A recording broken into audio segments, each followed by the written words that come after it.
Niki kula pun janji nggih. Kula niku kan gek Selasa bulan yang lalu niku khatam hikam. Terus kula mulang hikam teng mriki Selasa pagi niku pun sekitar 2 tahun. Pokoke walhasil diparingi Allah niku khatam. Terus kula kepengin napa ngatami donga nu saniki mergi cara ulama tambah kathah tambah napa sae. Dadi ora usah sampean di perasaan ora melok ngaji kok melok khataman. Sing ngaji ya mbok paham ora ya ora roh. Sing ora ngaji pokoke ora roh padha ora roh, sing penting ditampa napa pangeran ngoten mawon. Dados kula gadah azam pokoke donga ngoten mawon nek donga ya ora usah tenanan ya apik ora ya apik. Mergo pangeran mesti napa pirsa. Jadi tenanan itu ikhlase, nak ndonga ora usah tenanan, sing tenanan apa? Mergi cara hikam niku termasuk ngeten. Hikam niku yang ngarang hikam niku jenenge Ibnu Athaillah As-Sakandari. Ini muridnya Abdul Abbas Al-Mursi. Abdul Abbas Al-Mursi niku muridnya Abdul Hasan apa? Asyadzili. Kula niku sinau hikam mulai riyen mun bertahun-tahun sampai sekarang.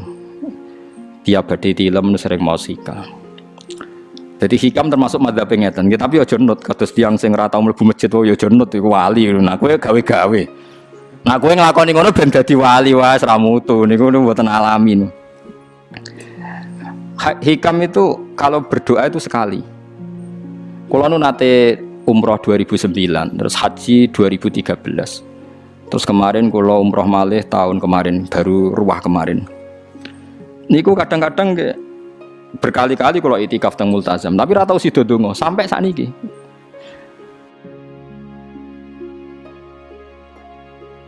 Mergo donga mbok pisan tok, anggere donga neh.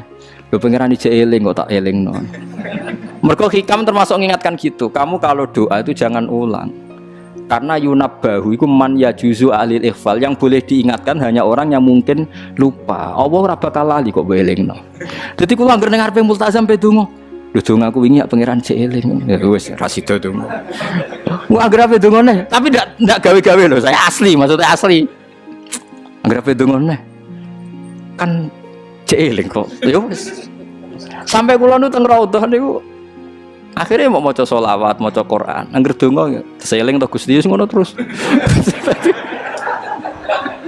Dadi yo pancen unik, wong wali ku unik. Aja gawe-gawe lho, tapi aja nut kula. Cuma pancen hikam ada ngoten. Wa inna mayunabba wa amne den elingno sapa man wong ya juzu kang oleh ali ngatasi man apa alif falali. Sing oleh mbok elingno zat sing kemungkinan lali ora tau lali kok amen mbok elingno. Wingi mbok omongi, saiki mbok omongi. Lho cara kowe diutang ditagih terus isih eling. Dadi hikam madhabe unik. Ya tapi udahnya wali ya tetap napa? Wali itu keliru tetap wali. Nah, ben arah wali ku bener wae tetep ra wali wis ra bakat. Tapi aja gawe-gawe lho, syaratnya napa? Syaratnya aja napa? Gawe-gawe. Iki kula iki sering diprotes wit. Gus ora tau ora jenengan donga.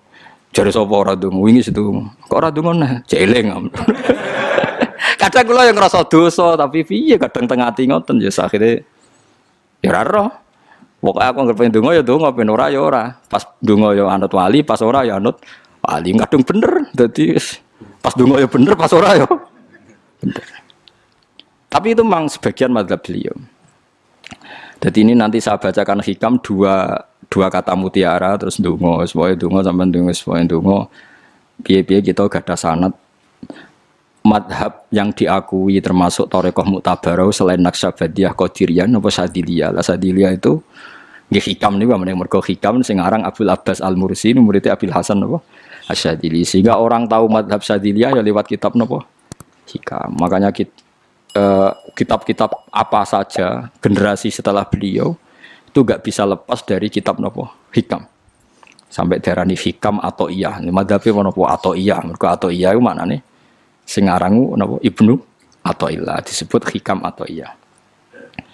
Itu beliau sebetulnya ya ada orang alim yang butuh mikir jelimet nggih mboten. Ya wong waras wonten mawon.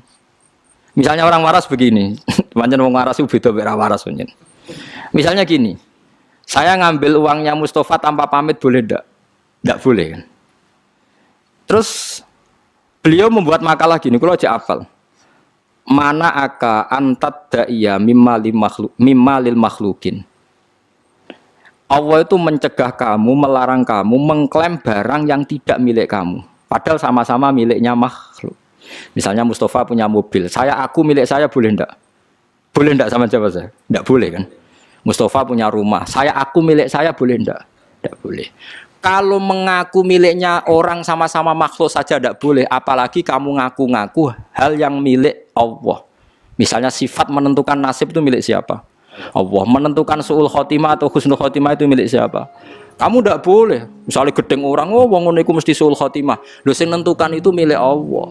Wong ngaku barange wong ora oleh apa meneh ngaku sing hake Allah Subhanahu wa taala. Jadi sebetulnya nak ngendikan ya normal saja. Artinya ijtihad itu kan normal, tidak perlu orang pinter banget. Tapi sing roh iku wong waras ngono maksudnya. Setelah dijelaskan kan masuk akal. Kayak tadi. Ndonga kok terus koyo sing mbok omongi wingi lali, urung lali kok sebule elingno meneh. Kan masuk akal.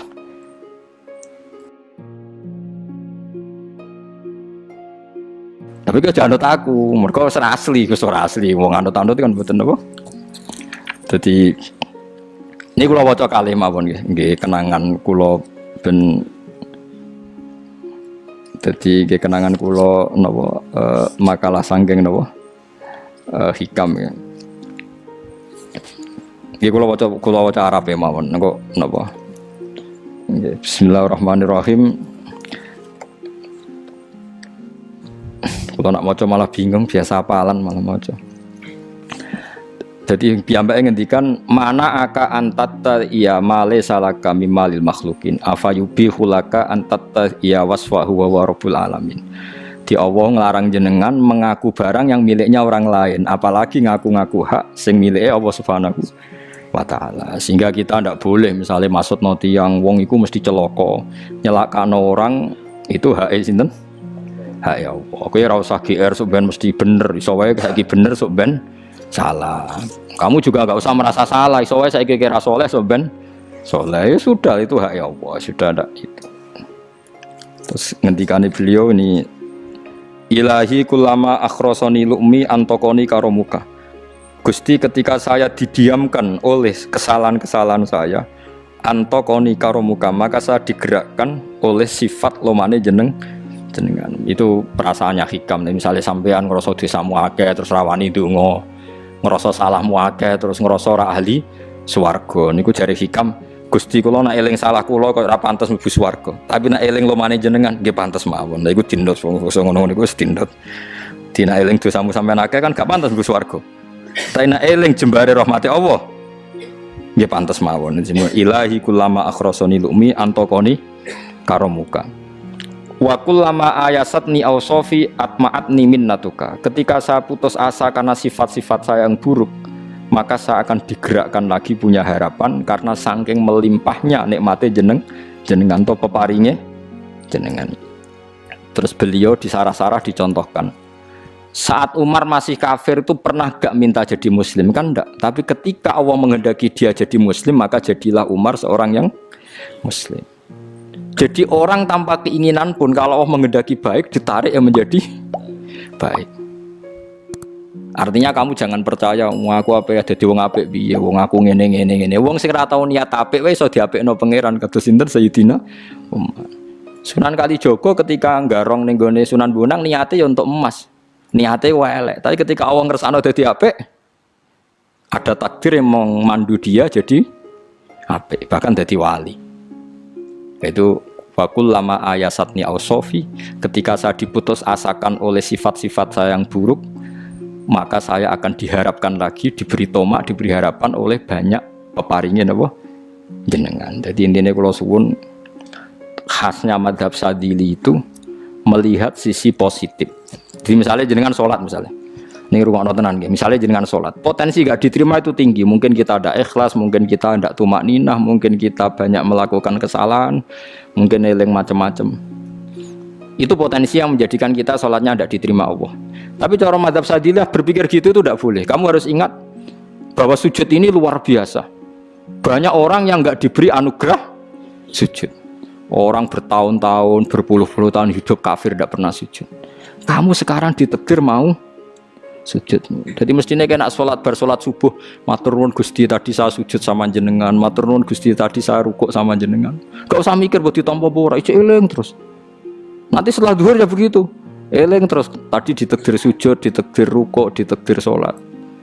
Sehingga madzhab Syadziliyah itu sampai mengatakan begini, orang yang beribadah meskipun sedikit dan yakin bahwa itu peparingi Allah, minnah dari Allah, itu lebih baik ketimbang ibadah banyak plus merasa kurang. Di misalnya Mustafa sholat, bersolat duhur gak marem, mungkin duhurku salah terus ba'diyah, berba'diyah kok sholat meneh. Sing kula sholat duhur tok ora usah, saking syukur kula, iku duhur kula makome. Ya nganti saiki duhur kula perkarane ngene iku dene kelakuane cek ngene iku dene. Karena ketika diberi pangeran ora marem. Kurangnya, tapi kurangnya niat elek. Kayak pangeran polisi, ngurang pangeran ra nampa kurang ini kurang. Pangeran ora diwatak ngoten. Enggak terlalu prosedur, wong wis sujud niate apik yo apik.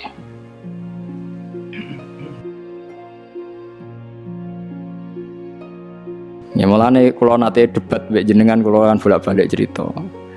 Sampai nak sujud itu untuk menjadi sah itu kan bathuk, tangan loro, dengkul loro, delamaan loro, sehingga harus sujud pada 7 anggota. Jadi menurut madzhab yang asoh kalau sujud itu harus 7 anggota. Tapi ada ulama yang mengatakan cukup bathuk tok ambek sikil. Angger wis ngene jenenge sujud. Alasannya ulama iki masuk akal. Saiki nak diwalik. Ana Zaid yang muslim. Bathuke ditemplekno bumi niat sujud ning berhala. Hukumnya kafir ta ora? Enggak jawab ya, kafir kan? Iku syaratnya anggota pitu apa asal bathuke nemplek? Mulane jari ulama sing kaul sani. Lah iya nggo murtad ora usah syarat kok nggo bener. Syarat. Lah iya sing digo murtad ora usah syarat kok sing sujud nggo pangeran. Syarat. Nggo syarat. Nah ngono ora usah syarat anggere ngono ya jenenge sujud.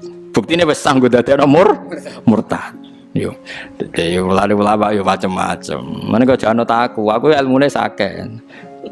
Artinya sampean ra kudu anut mazhabku. Maksudnya mergo kula lah ya sadar sebagian mazhab saya itu masalah bagi Anda. Tapi saya ikut Anda lebih masalah kan. Ngopo kok ora roh? Maksudnya kan gak jelas. Acuannya hukum ndak jelas. Ya karena tadi kamu sekolah di Australia, di Amerika, wong kok kancanan wong kafir. Tapi barokahnya anak-anak yang sekolah di sana, yang kerja di sana, akhirnya di Amerika ada masjid. Di Australia itu barokahnya mahasiswa, pekerja, orang kedonyan macam. Sekarang orang kedonyan di Taiwan, di Korea bikin komunitas masjid. Ya, akhirnya di bumi Allah di sana ada yang sujud. Ya itu nyata. Meskipun teori Anda juga nyata, sebagian mungkin katut widoan yang kono katut macam-macam.